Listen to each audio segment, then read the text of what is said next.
You think you know who I am? Captain Ethan Brooks' voice carried over the morning drill, sharp, laced with amusement as he leaned against the polished railing of the Marine base observation deck. The wind carried the faint tang of salt from the nearby harbor, flapping flags in a measured rhythm.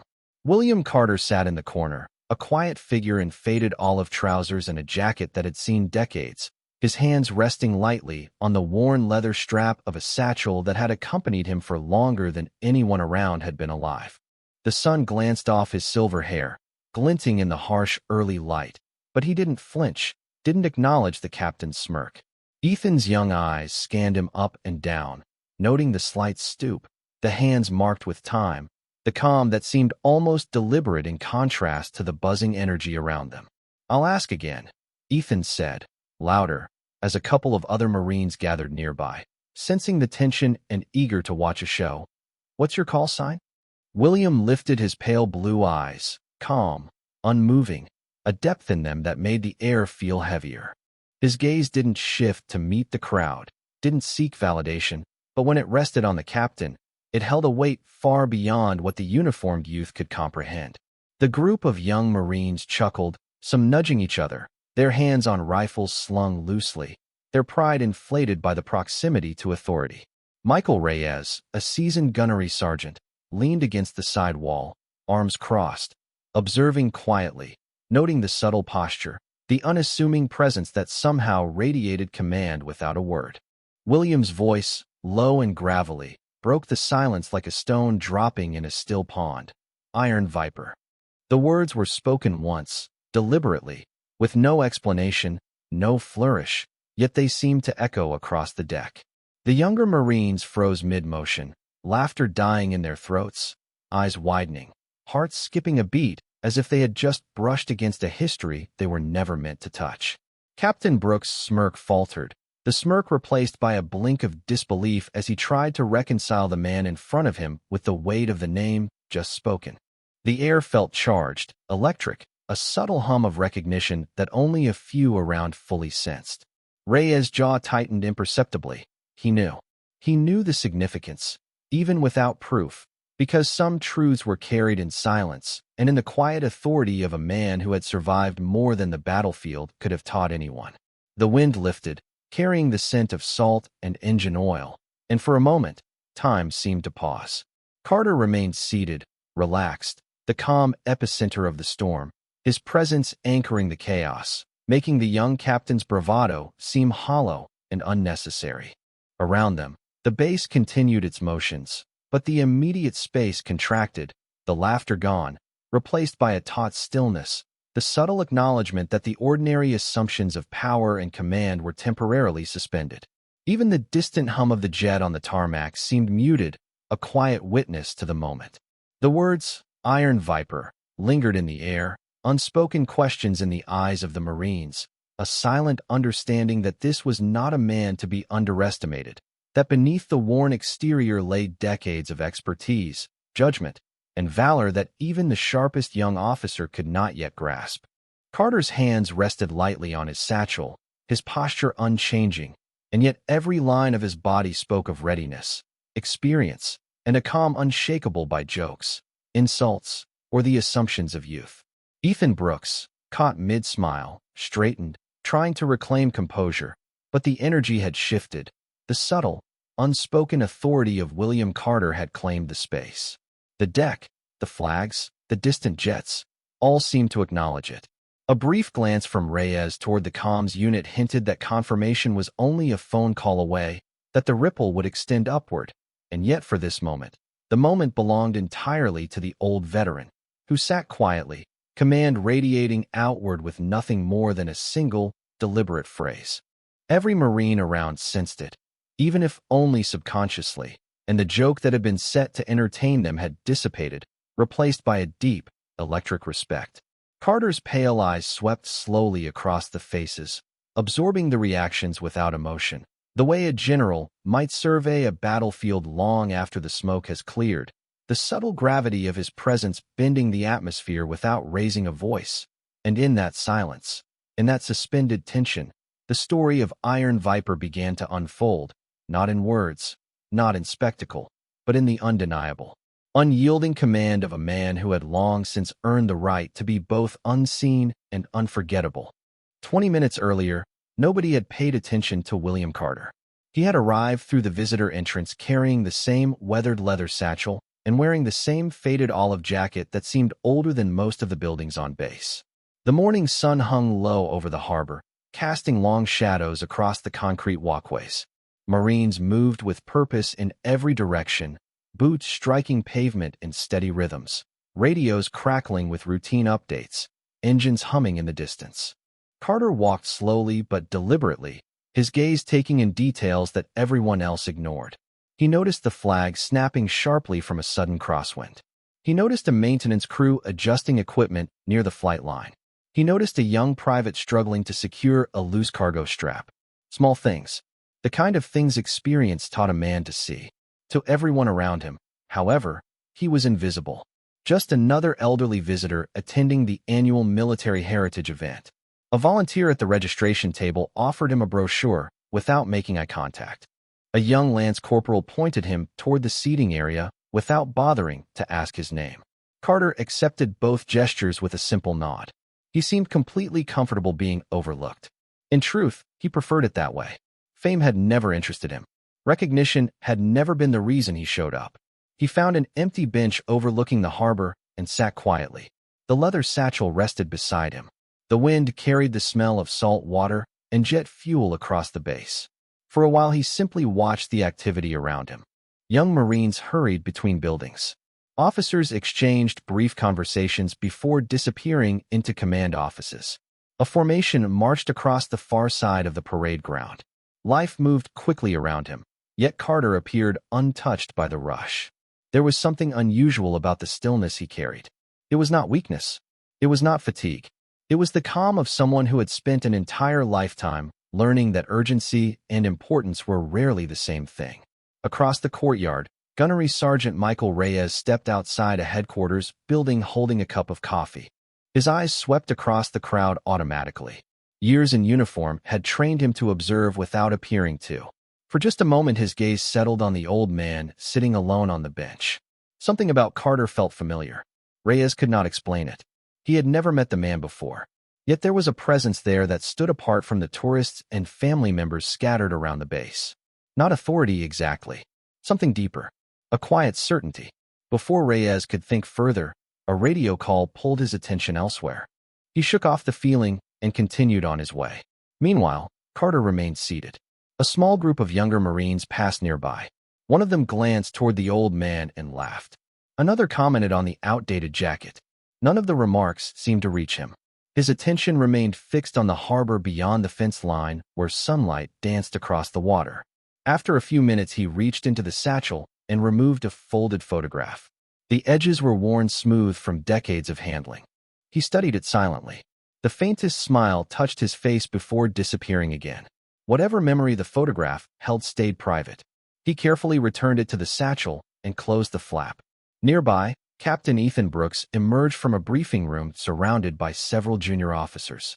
Confident, energetic, and eager to impress. He carried himself like a man who had never doubted his place in the world. As the group crossed the courtyard, Brooks noticed the solitary figure on the bench. His attention lingered for only a second before curiosity took hold. Something about the old man sitting so comfortably inside a military installation struck him as unusual. He slowed his pace. The officers beside him followed his gaze. One of them chuckled. Another shrugged. What began as a passing observation quickly became an opportunity for entertainment. Within moments, Brooks changed direction and headed straight toward the bench, unaware that a simple question was about to awaken a name that some people believed should have remained buried in history forever. Captain Ethan Brooks stopped a few feet from the bench, his shadow stretching across the concrete in front of William Carter. The younger officers accompanying him slowed as well, sensing an opportunity for amusement in the middle of an otherwise routine morning. Around them, the base continued its normal rhythm. Vehicles moved in the distance. A helicopter crossed the horizon beyond the harbor. Somewhere nearby, a loudspeaker announced schedule updates for the day's events. Yet within the small circle forming around the bench, attention narrowed entirely onto the old man. Brooks folded his arms. The polished sunglasses resting on top of his head reflected the bright coastal sunlight. "Sir," he said, forcing a tone that balanced authority with mock politeness. "You seem pretty comfortable here." Carter looked up from the harbor. His pale blue eyes settled on the captain without urgency. "It is a nice morning," he replied. Several officers exchanged amused looks. Brooks smiled. "You military?" The question drew a few chuckles. Carter simply nodded once. "A long time ago." The answer seemed to encourage the audience gathering nearby. One lieutenant laughed quietly. Another officer leaned against a railing, interested to see where the conversation might go. Brooks took another step closer. "That explains the jacket." More laughter followed. Carter glanced briefly down at the faded olive fabric before returning his gaze toward the water. The reaction disappointed Brooks slightly. He had expected irritation or defensiveness. Instead, every remark seemed to disappear into the old man's calm like stones sinking into deep water. "What branch?" Brooks asked. "Marine Corps." This answer generated immediate approval from several Marines standing nearby. Yet Brooks sensed an opening. "Marine Corps, huh?" He nodded slowly. "Then you must have some stories." Carter remained silent. The pause stretched longer than expected. A younger lieutenant decided to help. "What unit were you with?" he asked. Carter considered the question. "Several." More laughter. The answer sounded vague enough to invite skepticism. Brooks glanced toward the growing crowd. Marines always enjoyed hearing stories from veterans, but something about Carter's quiet responses created the opposite effect. Instead of admiration, they encouraged doubt. The old man was giving them nothing to work with. No rank. No accomplishments. No dramatic introductions. Just short answers and silence. "Several units," Brooks repeated. "That narrows it down." Another round of laughter spread through the group. Nearby, Gunnery Sergeant Reyes emerged from a side walkway carrying a clipboard. He immediately recognized the gathering and frowned. Crowds around officers rarely led anywhere productive. As he approached, he noticed Carter seated at the center of attention. The same uneasy feeling from earlier returned. Something about the old veteran did not fit the role everyone was assigning him. Brooks rested one hand on his hip. "Let me guess. You were probably one of those guys who never talked about your service." Carter offered the faintest smile. "Something like that." The answer only encouraged Brooks further. He had become convinced he was dealing with an ordinary retired Marine enjoying attention at a military event. The captain turned slightly toward the audience. "You know what?" he said. "I have got a better question." Several Marines leaned in. Reyes stopped walking entirely. Carter remained motionless. The harbor wind lifted the edge of his jacket. Brooks grinned. Every Marine worth remembering had a call sign. The crowd responded with immediate interest. Now they were speaking a language everyone understood. Call signs carried stories, reputations, histories. Brooks looked directly at Carter. "So what was yours?" The question hung in the air. Around them, conversations faded. Even the officers who had been laughing moments earlier became curious. Carter slowly turned away from the harbor and looked at the captain. His expression did not change. There was no pride in his face. No challenge. No attempt to impress anyone. Only a stillness that suddenly felt far older than the buildings around them. Then he spoke two simple words. "Iron Viper." The reaction was immediate. Not from the crowd. Not from the officers. From somewhere behind them came the unmistakable sound of a ceramic coffee mug slipping from nervous fingers and shattering against concrete. For a moment, nobody moved. The sharp crack of ceramic against concrete echoed across the courtyard and then faded into an uncomfortable silence. Heads turned toward the source of the noise. A staff sergeant stood frozen beside a shattered coffee mug, his face noticeably pale beneath the morning sun. He was staring directly at William Carter. Not at the captain, not at the crowd, only at Carter. The expression in his eyes was not confusion. It was recognition, deep and immediate. Captain Brooks noticed it at once. The confidence in his smile weakened slightly. "What?" he asked, glancing between the staff sergeant and the old veteran. The Marine swallowed hard. His gaze never left Carter. "Sir," he said quietly, "where did you hear that name?" The question landed differently than Brooks expected. Several nearby Marines exchanged uncertain looks. The atmosphere had changed. Moments earlier this had been entertainment. Now curiosity was giving way to something else. Carter remained seated. The harbor wind rustled the collar of his old jacket. "A long time ago," he answered. The staff sergeant looked as though he wanted to ask another question, but stopped himself. Years of discipline held him back. Brooks forced a laugh. Come on. It is just a call sign. Nobody joined him. That bothered him more than he cared to admit. The staff sergeant finally looked at the captain. Sir, with respect, I do not think it is. The crowd grew quieter. Even the younger officers sensed the shift. Somewhere in the distance a helicopter engine started, its low hum rolling across the base, but nobody seemed to notice. Brooks folded his arms again. Then explain it. The Marine hesitated. I cannot, sir. Brooks frowned. You cannot. No, sir. The answer sounded sincere. That made it worse. Around military bases, legends traveled fast. Most were exaggerated. Some were completely fabricated. But every once in a while there were stories that survived because nobody could prove them wrong. Stories passed quietly between instructors, senior enlisted leaders, and retired commanders. Stories attached to names that rarely appeared in public records. The staff sergeant looked back toward Carter. I heard it once during advanced leadership training, he admitted. An instructor mentioned it. Only once. Brooks waited. And the Marine shook his head. That was all. He said if anyone ever claimed that call sign, do not laugh. A ripple of unease moved through the crowd. Carter did not react. His eyes remained fixed on the harbor beyond the fence line. It was as though the entire conversation had nothing to do with him. Gunnery Sergeant Reyes finally stepped forward.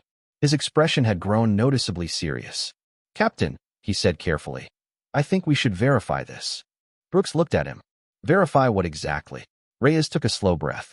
Whether that name exists. The answer sounded ridiculous even as he said it. Yet something in his instincts refused to let the matter go. Years of service had taught him to trust that feeling. He glanced toward Carter again. The old veteran sat with the same calm posture, the same steady presence, unaffected by every eye focused on him. Reyes had seen senior commanders carry themselves with less confidence. Brooks laughed again, but this time the sound lacked conviction. You are telling me a retired Marine shows up at a heritage event, says 2 words, and now everyone is acting like we found a ghost? Nobody answered. The silence itself became the answer. Reyes reached for the radio clipped to his belt. He hesitated for only a second before pressing the transmit button. As he did, William Carter slowly turned his head toward the harbor where sunlight danced across the water. A distant memory seemed to pass through his eyes. Not pride, not nostalgia, something quieter, as though he had heard that name spoken thousands of times before and wished he never had to hear it again. The memory came in a flash, unbidden yet vivid. William Carter saw himself 20 years younger, standing beneath the dense canopy of a distant jungle, the scent of wet leaves and earth heavy in the air. A radio buzzed faintly in the background, a voice giving a distant instruction he barely registered. The call sign, Iron Viper, had once traveled across miles of radio waves, identifying a position, a presence, a responsibility that could not be ignored. The weight of it had been constant, not a badge for recognition but a promise kept, a signal understood only by those who had shared the same trials. Back in the present, the staff sergeant remained frozen beside the broken mug, his eyes wide, the implications settling over him like a tide. Ethan Brooks shifted uncomfortably, sensing the invisible gravity in the space around the old veteran. The harbor beyond shimmered with sunlight on water, the flags snapping in the morning wind, yet the courtyard felt smaller, taut with attention. Carter's hands rested lightly on the satchel, the fingers tracing worn seams without thought. He had no intention of performing, no need to justify the past, and yet the reaction around him was proof enough of what had already been earned decades ago. Reyes took a slow step closer, careful to keep a respectful distance, his face set with determination and a quiet awe. He knew that verification would be needed, that this was no ordinary encounter. The young Marines shifted uneasily, whispering quietly among themselves. The earlier laughter dissolved into murmurs of curiosity and uncertainty. Brooks ran a hand through his hair, realizing that every instinct he had relied upon, confidence, authority, amusement, was failing to influence the atmosphere. He wanted control, a line of command to assert dominance, but the silent authority of Carter rendered that impossible. Somewhere beyond the immediate scene, a helicopter's rotors began a low thrum, a distant hum that seemed muted by the tension closer to the bench. The air carried a subtle saltiness, mingling with the metallic tang of machinery and the faint scent of the flag's fabric. Every Marine, every officer, every bystander instinctively straightened posture, as if the courtyard demanded decorum. Carter's gaze shifted slightly toward the group of young Marines, not with judgment, but with recognition of the questions they carried in their minds. His voice, when it finally came, was low, deliberate, and calm. Everything has a place. Timing matters.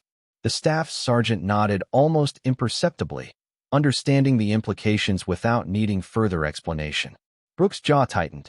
He attempted a laugh, a deflection, but it caught in his throat as he recognized the authority that needed no declaration. Conversations in the courtyard had stopped entirely. Even the distant footsteps of officers on other walkways were subdued, a hushed respect settling in. The narrative of Iron Viper was alive in the air, not told with words or spectacle, but carried in the acknowledgement that certain names, certain presences, commanded attention merely by existing. Carter shifted his weight slightly, the bench creaking softly beneath him, the movement minimal yet sufficient to indicate life and readiness. Every eye remained on him. Every sense of the assembled Marines was aware of the invisible line drawn in the courtyard, the boundary of legacy and respect. For a fleeting moment, time itself seemed to slow, sunlight stretching shadows across the pavement, flags snapping crisply, distant engines thrumming, and yet the focus remained singular. William Carter, a quiet presence, a veteran whose story was lived rather than told, occupied the center of it. He did not need to speak further. The history, the discipline, the unyielding proof of integrity and presence was evident in the stillness, in the subtle weight of a man who carried his past without fanfare, and whose mere acknowledgement of a simple two-word call sign had transformed a courtyard of confident youth into an arena of silent reverence. Reyes lifted his hand to the radio once more, fingers hovering over the buttons as if measuring the weight of what he was about to do. He spoke slowly, deliberately, passing each word through channels that would carry them higher than the courtyard could contain. Colonel Peterson responded on the other end, crisp, authoritative, and skeptical at first. Reyes repeated the name, Iron Viper, once, and then again, letting the syllables hang in the line long enough for comprehension to settle in. The response was almost instantaneous. Colonel Peterson's voice carried a rare urgency. Instructions passed to Major Green, who in turn reached toward the comms panel to relay information to General Robert Hayes' office. Each link in the chain added tension, each voice careful, precise, yet tinged with disbelief. Captain Brooks' eyes darted between the staff sergeant and his radio, his certainty cracking under the weight of recognition spreading outward. The courtyard seemed to constrict, the flags snapping sharply in the harbor wind, as if marking time differently for those standing within.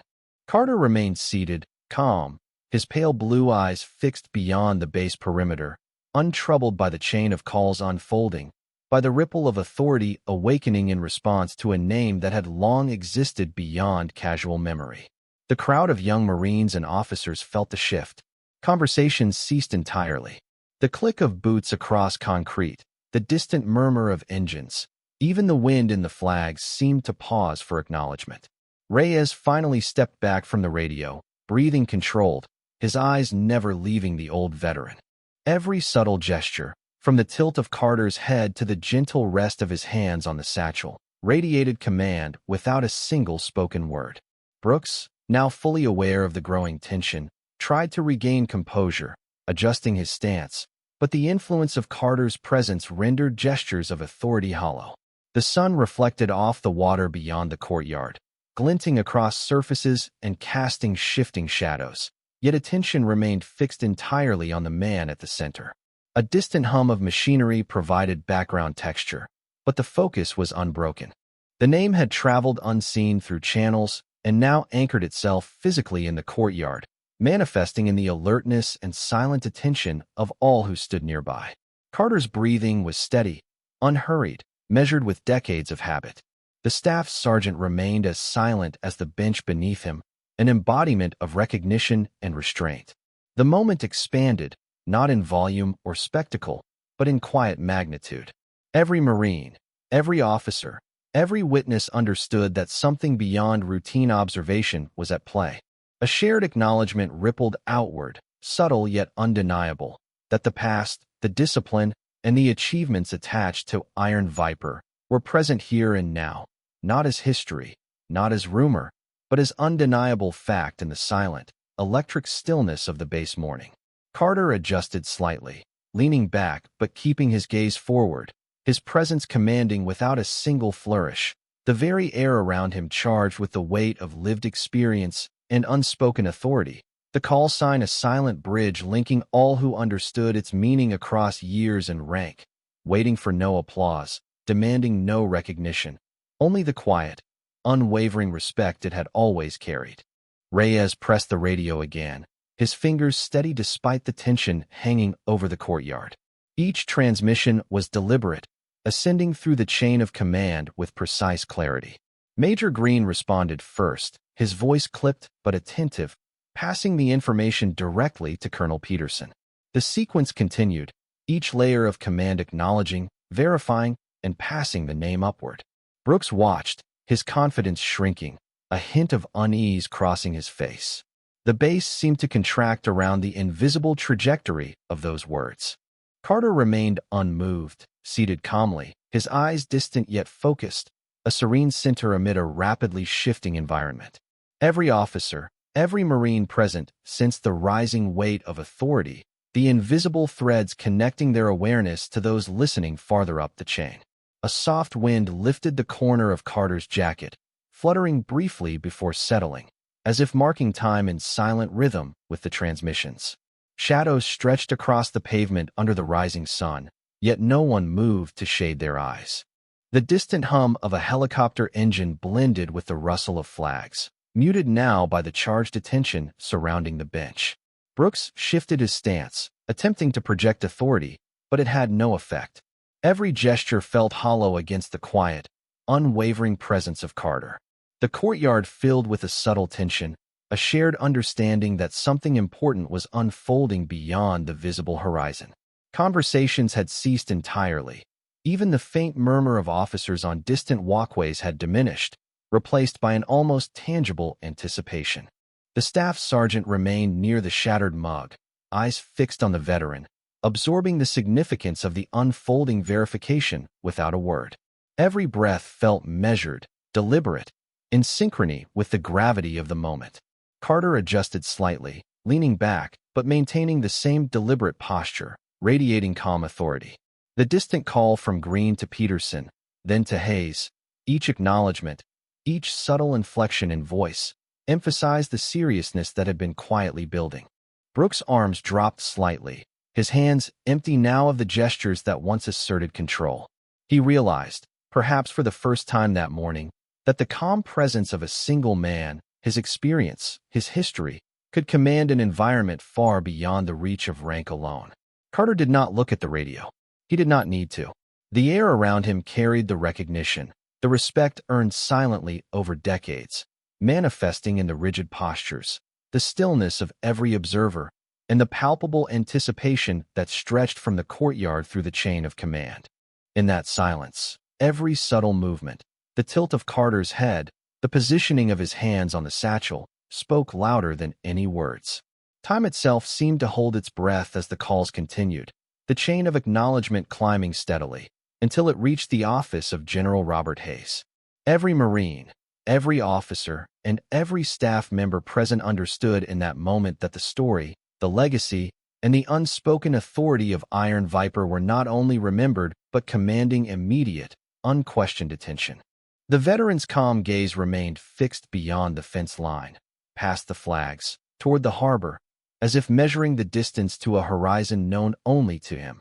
And in that steady, unhurried presence, the courtyard understood what the words carried, the silent weight of decades, and the unquestionable command of a man whose reputation had finally reached the ears that mattered most. The call reached General Robert Hayes less than 3 minutes after Colonel Peterson received it. The reaction on the other end of the line was immediate. There was no request for clarification, no demand for additional paperwork, no skepticism, only silence, followed by a single question spoken in a voice that carried decades of command. "Where is he?" Colonel Peterson answered. The line went dead. Back in the courtyard, nobody knew what had just happened. They only felt the atmosphere changing. Marines standing on distant walkways began receiving quiet instructions through radios. Vehicles altered routes. Staff officers emerged from buildings and moved with unusual urgency. Captain Brooks noticed it first. Small changes, subtle movements, the kind of adjustments that happened when someone important was approaching. Yet there had been no scheduled inspection, no visiting dignitary on the calendar. Brooks glanced toward Reyes. The gunnery sergeant offered no explanation. He simply stood at attention beside the bench, his posture now noticeably different from before. The crowd had grown larger. Word spread quickly across military installations. Nobody knew the full story. They only knew that something unusual was unfolding around an elderly veteran sitting quietly beside the harbor. Carter remained exactly where he had been. The same calm posture, the same weathered jacket, the same old satchel resting beside him. He seemed completely detached from the tension building around him. A breeze rolled in from the water, carrying the scent of salt and distant rain. The flag snapped sharply overhead. Somewhere beyond the administration building, tires rolled across pavement. Then another vehicle followed. And another. Heads turned. Conversations stopped. The sound grew closer. Brooks felt a knot form in his stomach. He did not understand why. He had spoken to generals before. He had attended ceremonies, briefings, formal events. Yet this felt different. The courtyard fell silent as a black command vehicle turned the corner and came into view. It slowed to a stop near the gathering. A second vehicle followed behind it. Then a third. Doors opened. Senior officers stepped out first. Colonels, command staff, faces known across the installation. Their expressions were serious, focused. Not one of them looked toward Captain Brooks. Not one of them acknowledged the crowd. Every eye moved toward the bench. A path opened instinctively through the gathering Marines. Boots shifted. Bodies stepped aside. Then General Robert Hayes emerged from the lead vehicle. 4 stars gleamed beneath the morning sunlight. The courtyard seemed to hold its breath. Every Marine present snapped to attention. Brooks straightened so quickly his pulse hammered in his ears. General Hayes did not return their attention. He did not inspect the formation. He did not acknowledge the officers waiting nearby. Instead, he walked directly across the courtyard, past the captains, past the colonels, past the command staff, straight toward William Carter. The old veteran slowly lifted his eyes from the harbor. For the first time all morning, a faint smile appeared on his face. Not surprise, recognition, as though he had expected this outcome from the moment the first radio call had been made. General Hayes stopped 3 feet from the bench. The wind tugged lightly at both men's jackets. The harbor shimmered behind them. Nobody spoke. Nobody moved. Hundreds of eyes watched the scene unfold. Then, without hesitation, the commanding general of the installation came sharply to attention. The movement was crisp, precise, absolute, a gesture perfected over an entire career. And before a single word was spoken, every Marine present realized they had completely misunderstood the man sitting quietly on that bench. The courtyard remained silent for several long moments. General Hayes stood before William Carter, the light of the late morning glinting off his polished insignia, yet the focus was not on rank or ceremony. The old veteran's eyes, pale blue and steady, reflected calm authority, decades of experience distilled into a presence that needed no words. Captain Brooks shifted uneasily, realizing that everything he had assumed about control and respect had been overturned by the quiet endurance of a single man. Marines all around had snapped to attention, yet their eyes and minds were drawn to Carter, to the subtle lines of his face, to the way he held himself, unbent and unyielding. A soft breeze tugged at flags overhead, fluttering them in a rhythm that seemed to echo the heartbeat of the moment. Reyes, standing beside the bench, finally exhaled, understanding that the verification chain had been fulfilled, that the acknowledgement from the highest authority was complete, and that silence here was the ultimate testament to a legacy earned over decades. Carter shifted slightly, leaning back, satchel resting on the ground, his gaze still distant, yet aware of every observer. The younger officers remained frozen, processing the revelation, their assumptions about age, insignia, and authority shattered by the reality in front of them. General Hayes finally lowered his posture, stepping back a pace, yet maintaining the intensity of recognition in his stance. He did not speak. He did not need to. The crowd of Marines, officers, and staff around them had understood the full weight of presence, history, and unspoken achievement. Brooks, unable to maintain composure, swallowed hard, realizing that all previous gestures, jokes, and assumptions had been insignificant in comparison to the quiet competence before him. The distant hum of the harbor blended with the soft snapping of flags, creating a soundtrack to the moment that carried tension and reverence simultaneously. Carter allowed his eyes to sweep over the assembly briefly, acknowledging the awareness in every gaze, the respect that had risen organically from shared history and observation. There were no accolades, no proclamations, no performances, only the unspoken understanding of what had been lived, achieved, and preserved silently. Every step, every subtle movement, from the tilting of the head to the rest of the hands on the satchel, conveyed command and certainty more powerful than any words. Time seemed to expand, stretching each second into an eternity of acknowledgement. The courtyard, the base, the distant harbor, even the whisper of wind across concrete, all seemed to recognize the presence of William Carter as more than a visitor, more than a retired veteran. He was the embodiment of experience, discipline, and quiet authority, a living testament to a life lived with integrity and mastery. Captain Brooks lowered his gaze, finally understanding, not through explanation or proof, but through the sheer, undeniable presence of a man who had earned respect not by performance, but by the unshakable certainty of having done what few could ever achieve. Every observer, from the newest recruit to the senior officers, absorbed the lesson without a single word spoken. The courtyard remained still, reverent, a collective recognition settling over all who were present.